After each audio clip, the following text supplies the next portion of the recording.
Hello السلام علیکم، good morning, آداب۔ باتیں کرنے کو تو بہت کچھ ہے، لیکن آج میں ایک ایسے موضوع پہ بات کروں گا جو کہ خبروں میں ہے، بہت زیادہ ہے اور پاکستان سے متعلق نہیں ہے۔ پاکستان کے لوگ بہت کم ہی شاید اس کو فالو کرتے ہوں گے۔ یہ جو آج کل اسرائیل میں جو ہنگامے ہو رہے ہیں، جو مظاہرے ہو رہے ہیں، اس سے میں بات شروع کروں گا۔ جیسا کہ شاید آپ لوگوں کو کچھ لوگوں کو معلوم ہو کہ اسرائیل میں بہت ہی بڑے پیمانے پہ آج کل ہو رہے ہیں مظاہرے، جو نتانیاہو کے خلاف۔ نتانیاہو وہاں کے وزیر اعظم ہیں، جو کافی لمبے عرصے سے وزیر اعظم رہے ہیں، تقریباً 20 سال ہو رہے ہوں گے انہیں، جس میں شاید 4 سال کے لیے وہ الیکشن ہار کے ہٹے تھے، پھر دوبارہ واپس آ گئے ہیں۔ تو نتانیاہو جو ہے، اس کی جو حکومت ہے وہ بڑی، جو کہتے ہیں رائٹ ونگ، اور اس کا جو علاقہ ہے زیادہ، جو وہاں پہ انتہا پسند ایکسٹریمسٹ مذہبی جو جوئش ہیں لابیز، جو فلسطینی علاقوں پہ اپنا قبضہ جاری رکھنا اور بڑھانا چاہتے ہیں، ان کے ساتھ اس کا علاقہ ہے۔ اور اس کے آنے کے بعد سے تقریباً وہاں پہ جو ایک امید تھی کہ 2 ریاستیں بنیں گی، ایک فلسطینی اور ایک اسرائیلی، وہ اب ختم ہو چکی ہے۔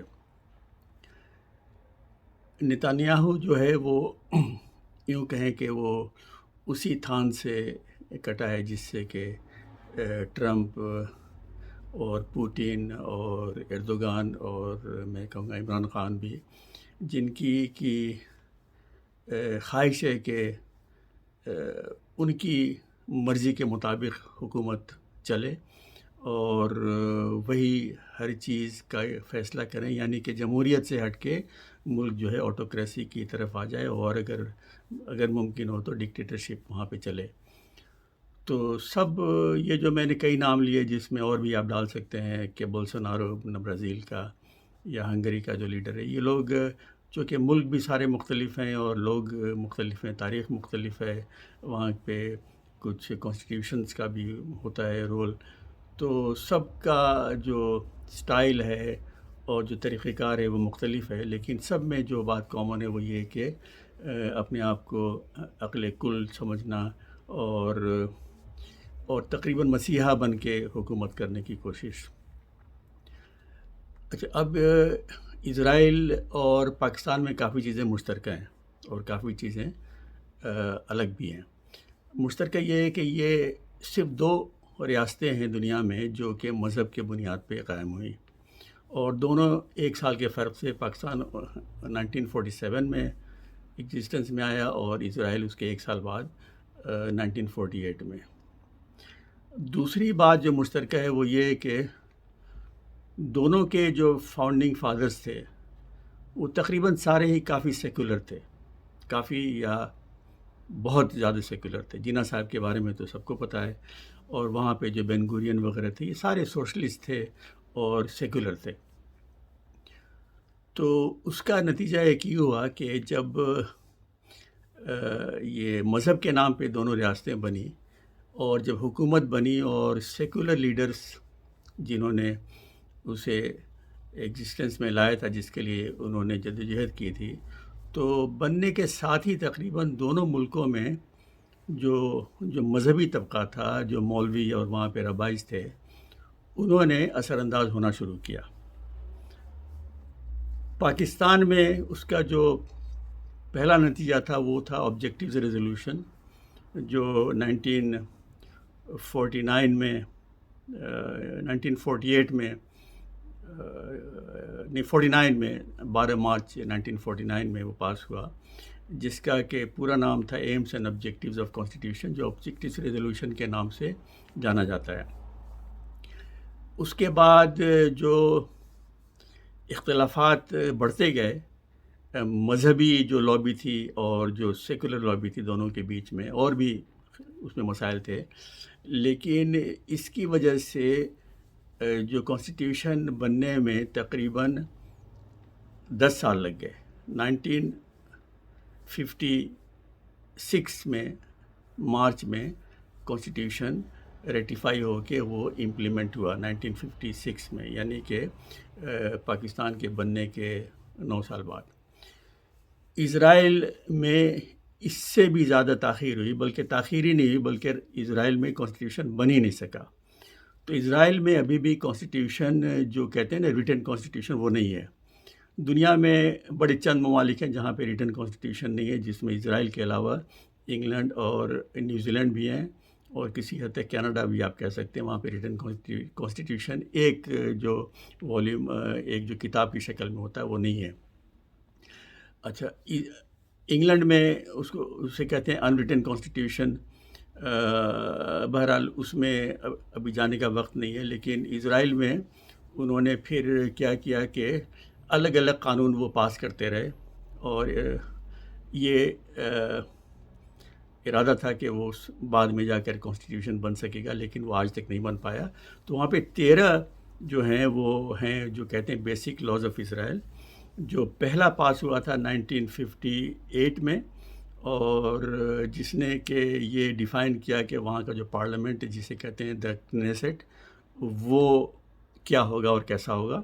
اور جو آخری ہے وہ آیا ہے 2018 میں، اور نتانیاہو کے دور میں، اور اس میں کہا گیا ہے کہ اسرائیل کس طرح کا اسٹیٹ ہوگا، نیشن اسٹیٹ، اور یہ پہلی بار وہاں پہ کہا گیا ہے کہ اسرائیل جو ہے وہ اس کی ایگزسٹنس ہے as a as a nation state of the Jewish people, یعنی یہودیوں کا یہ ملک ہے اور ریاست ہے۔ اچھا، اب یہ تو بات رہی مشترکہ، جو جہاں پہ ہماری راہیں جداگانہ ہیں وہ ہیں کہ ترقی اس نے کتنی کی اور ہم نے کتنی کی۔ تو اس پہ تو زمین آسمان کا فرق ہو چلا ہے۔ اسرائیل کا اور پاکستان کا میں ذرا آپ کو کمپیریزن دیتا ہوں۔ اسرائیل کی آبادی ہے تقریباً 10 ملین، جس میں 73% جو ہیں یہودی ہیں، اور 20% تقریباً عرب ہیں، جو کہ سارے مسلمان ہیں تقریباً، اور کچھ عیسائی بھی ہیں عرب۔ اور تو آبادی کے لحاظ سے اگر دیکھا جائے تو اسرائیل جو ہے دنیا میں 91 یعنی 91 نمبر پہ آتا ہے۔ اچھا، پاکستان آبادی کے لحاظ سے دنیا میں 5 نمبر پہ ہے، آبادی 230 یا 40 ملین کی۔ تو اسرائیل کی آبادی دنیا میں ہے 91 نمبر پہ 91، اور پاکستان ہے 5ویں نمبر پہ۔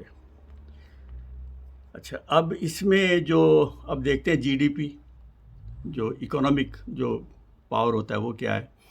اسرائیل کا جی ڈی پی ہے 500 بلین، اور دنیا میں 28ویں نمبر پہ، یعنی کہ جس ملک کی آبادی دنیا کے 91 نمبر پہ ہے، اس کا جی ڈی پی دنیا میں ہے 28ویں نمبر پہ۔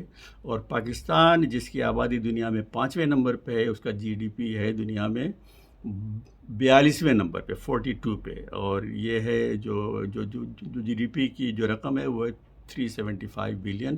یہ ڈفرینٹ اسیسمنٹس ہوتے ہیں، تھوڑا بہت اس میں فرق ہوتا ہے، ایک آئی ایم ایف کا ہے، ایک ہوتا ہے ورلڈ بینک کا، اور ایک کسی کا۔ بہرحال اس میں تھوڑا بہت اوپر نیچے ہو سکتا ہے۔ تو یہ آپ نے فرق دیکھا ہے آبادی کا اور جو جی ڈی پی کا۔ اب ذرا دیکھتے ہیں کہ دونوں کا رقبہ کتنا، ایریا، یعنی اسرائیل کا ایریا ہے 21,000 اسکوائر کلومیٹر، دنیا میں وہ کس نمبر پہ ہے؟ 149، 149 نمبر پہ۔ پاکستان کا رقبہ ہے 882,000 اسکوائر کلومیٹر تقریباً، جو ہے دنیا کا 42ویں جو ہے دنیا میں۔ اچھا، وہ تو ابھی میرے پاس یہ فگر نہیں ہے، لیکن وہ گویا کہ پاکستان اسرائیل سے 42 ٹائمز لارجر ہے، 42 گنا پاکستان سے بڑا ہے۔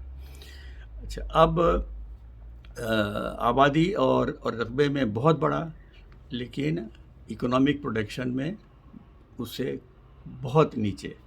اور ایکسپورٹ دیکھتے ہیں تو اسرائیل کا جو ایکسپورٹ ہے وہ ہے 65 بلین، 65 بلین ڈالر، دنیا میں 48ویں نمبر پہ۔ اور پاکستان کا جو ہے وہ ہے 30 بلین ڈالر، دنیا کے 67 نمبر پہ۔ اچھا، یہ بتاتا چلوں قبل اس کی کہ کوئی اعتراض کرے کہ اسرائیل اور پاکستان کا جو میں نے رقبہ بتایا، اس میں تھوڑا اوپر نیچے اس لیے ہو سکتا ہے کہ جو فگرز ہیں اس میں کشمیر کو وہاں پہ کتنا اور کہاں دکھایا گیا ہے. اسی طرح اسرائیل جو ہے اس نے بھی کچھ علاقوں پہ اپنا قبضے اپنے کیے ہیں گولان ہائٹس میں, تو شاید وہ اس میں انکلوڈیڈ ہو یا نہ ہو. بہرحال تقریباً یہ ہے کہ پاکستان رقبے میں اسرائیل سے تقریباً 42 گنا بڑا ہے, اور ایکسپورٹ کا بھی ہم نے فرق دیکھ لیا. اچھا, اب اسرائیل جو ہے یعنی اکنامیکلی اور ٹیکنالوجیکلی بہت آگے ہے, دنیا میں آگے ہے. پاکستان کا تو اس کے ساتھ کوئی مقابلہ ہی نہیں ہے. لیکن جیسا کہ ہم دیکھ رہے ہیں کہ اسرائیل میں بڑے ہنگامے آج کل شروع ہو گئے ہیں. پاکستان کا تو خیر سب کو پتہ ہی ہے, لیکن اسرائیل بھی بہت ہی شدید ایک مسئلے میں گھرا ہوا ہے, جو آج کل جس کی وجہ سے بہت بڑے پیمانے پہ وہاں پہ احتجاج ہو رہے ہیں. اچھا, وہ اس لیے ہو رہے ہیں کہ وہاں پہ بھی ایک ایسا شخص آیا ہے پاور میں جو آٹوکریٹک یعنی بہت ہی ایک طرفہ طریقے سے حکومت کرنا چاہتا ہے, اور جو اپنے آپ کو پاور میں رکھنے کے لیے ایسی پارٹیوں سے اس نے الحاق کیا ہے, یعنی الائنس کیا ہوا ہے, جو کہ اسرائیل کو ایک پوری طرح سے مذہبی یہودی ریاست بنانا چاہتے ہیں, جہاں پہ کہ سیکولرزم کو جو کہ ابھی تک اسرائیل میں کافی اسٹرانگ ہے اسے وہ بالکل ختم کر دیں گے, اور اسرائیل ایک ریلیجیس اسٹیٹ بن جائے گا. لیکن پاکستان میں اور وہاں میں فرق یہ ہے کہ وہاں پہ بہت ہی اسٹرانگ ایک سول سوسائٹی ہے, بہت ہی ایجوکیٹڈ لوگ ہیں, بہت ہی ویل انفارمڈ لوگ ہیں, اور اسی لیے بہت ہی ریزسٹنس ہو رہی ہے ابھی نتنیاہو کی حکومت کو, جو کہتے ہیں کہ اسرائیل کی تاریخ میں سب سے زیادہ رائٹ ونگ گورنمنٹ ہے, جس کا کہ سب سے زیادہ جو ڈیپینڈنس ہے وہ انتہائی جو رائٹ ونگ کے جو ریلیجس پارٹیز اور گروپس ہیں. تو بہت ہی اتنی ریزسٹنس وہاں پہ بڑھی. ابھی اصل میں جو ہوا ہے وہ یہ کہ ایک ایسا قانون پاس کرنے کی کوشش کر رہا ہے نتنیاہو جو کہ سپریم کورٹ کا کنٹرول حکومت کے پاس آ جائے گا, اور اس لیے کہ ابھی تک اسرائیل کی سپریم کورٹ بہت آزاد ہے اور بہت ہی آزاد فیصلے دیتی رہی ہے. اتنے آزاد تو خیر نہیں کہ جو فلسطینی یا عرب اسے کہیں کہ بہت ہی فیئر ہے, لیکن کافی وہ فیئر سمجھا جاتے ہیں. تو چونکہ وہ اس کے راہ میں نتنیاہو اور جو رائٹ ونگ ریلیجس گروپس ہیں ان کے راہ میں رکاوٹ ہیں, تو وہ اس کا کنٹرول اپنے ہاتھوں میں لینا چاہتے ہیں. اور یہ احتجاج اتنا بڑھ گیا کہ ڈیفنس منسٹر نے کہا کہ یہ جو قانون پاس کرنے کی کوشش ہو رہی ہے اس نے اتنا زیادہ جو ہے وہ یعنی ہنگامہ اپنا ایک پیدا کیا ہے کہ یہ آرمڈ فورسز یعنی اسرائیلی جو آرمی ہے اس پہ بھی اثر ہو رہا ہے, اور کافی اسرائیلیوں نے فوج میں سرو کرنے سے انکار کر دیا ہے, بلکہ پائلٹس نے بھی انکار کر دیا ہے. وہاں پہ جو ایئر فورس کے پائلٹس کی میں بات کر رہا ہوں, اس کے علاوہ وہاں پہ اسٹرائکس ہو رہی ہیں. اتنا بڑا ایک طبقہ ہے, اتنے زیادہ تعداد میں لوگ سڑکوں پہ نکل کے آئے ہیں کہ وہاں پہ کہتے ہیں کہ اتنا ہنگامہ کبھی بھی نہیں ہوا. حالانکہ ویسے اگر دیکھا جائے تو بہت ہی کامیاب ریاست ہے. تو ابھی جو موسٹ ریسنٹ ڈیولپمنٹ ہے وہ یہ کہ وزیر دفاع جو اسی کی پارٹی سے ہے, یعنی نتنیاہو کی پارٹی سے, اس نے وزیر اعظم سے ٹی وی پہ آ کے کہا کہ آپ یہ نہ کریں, اور فوج میں بہت ہی ڈیسنٹ ہے اور یہ سول وار کی طرف جا رہا ہے, جس کے نتیجے میں نتنیاہو نے اسے نوکری سے نکال دیا. تو پھر اور ہنگامہ بڑھ گیا, تو اس نے پھر ابھی جو تبدیلیاں لانی تھی اسے اس نے روک دیا ہے. تو اسرائیل تقریباً اگر اسی راہ پہ رہا تو اس کی جو ساری جو اکنامک ٹیکنالوجیکل اور ڈیموکریٹک کامیابیاں ہیں اتنے سالوں کی, جو کہ آپ کہہ سکتے ہیں کہ سیکولرزم کا اس میں بہت بڑا حصہ تھا کہ اسرائیل ایک کامیاب ریاست ہے, وہ سارا اب خطرے میں پڑ گیا ہے. وہ نتنیاہو کے ہٹ درمی سے اور جو ریلیجس جو گروپس ہیں, جو پارٹیز ہیں اور جو لابیز ہیں, ان کی اس خواہش سے کہ اسرائیل کو ایک سیکولر ریاست سے بدل کے ایک مذہبی ریاست بنا دیا جائے. پاکستان میں یہ عمل بہت پہلے شروع ہو گیا تھا, اسی لیے پاکستان میں جو مسئلے مسائل بہت ہی شدید بڑھتے گئے، اور جو سیاسی جو معاملات تھے وہ پھر معاشی معاملات یا مسائل میں وہ بدل گئے۔ اور دوسری بات یہ کہ آخر میں یہ بتاتا چلوں کہ ہوا اصل میں یہ ہے کہ دونوں جو ملک ہیں، یہ جو ان کے بنانے میں جو سب سے بڑا رول تھا وہ سیکولر لیڈرز کا تھا، لیکن مذہب کے نام پہ بنائے گئے۔ تو ان کے بننے کے بعد ہوا یہ کہ جو مذہبی طبقے تھے، جو گروپس تھے، جو پارٹیز تھیں، جو شخصیات تھیں، انہوں نے ظاہر ہے کہ یہی کہنا تھا کہ جب مذہب کے نام پہ یہ بنائے تو مذہبی لوگ ہی اس کی قیادت کریں گے۔ پاکستان میں تو اب تقریباً جو ریاست جو ہے اس پہ مذہبی جو لوگوں کا ہی قبضہ ہے، بلکہ ساری پارٹی جو ہیں پاکستان میں، اس میں کسی پارٹی کو بھی آپ سیکولر آپ نہیں کہہ سکتے۔ یہ کم و بیش سبھی پارٹی یا اسلامک پارٹیز ہیں، لیکن اسرائیل میں ابھی تک ایسا نہیں ہوا تھا، لیکن اب اسی طرف یہ گامزن ہے۔ اور اگر نتنیاہو کامیاب ہوا تو اسرائیل بھی ایک تھیوکریٹک اسٹیٹ بن جائے گا، اور اس کی ساری کامیابی جو ہے وہ خطرے میں پڑ جائے گی۔ تو آج بس اتنا ہی، اور پھر آپ سے 1-2 دن میں ملیں گے۔ تھینک یو، آپ لوگوں کا بہت شکریہ۔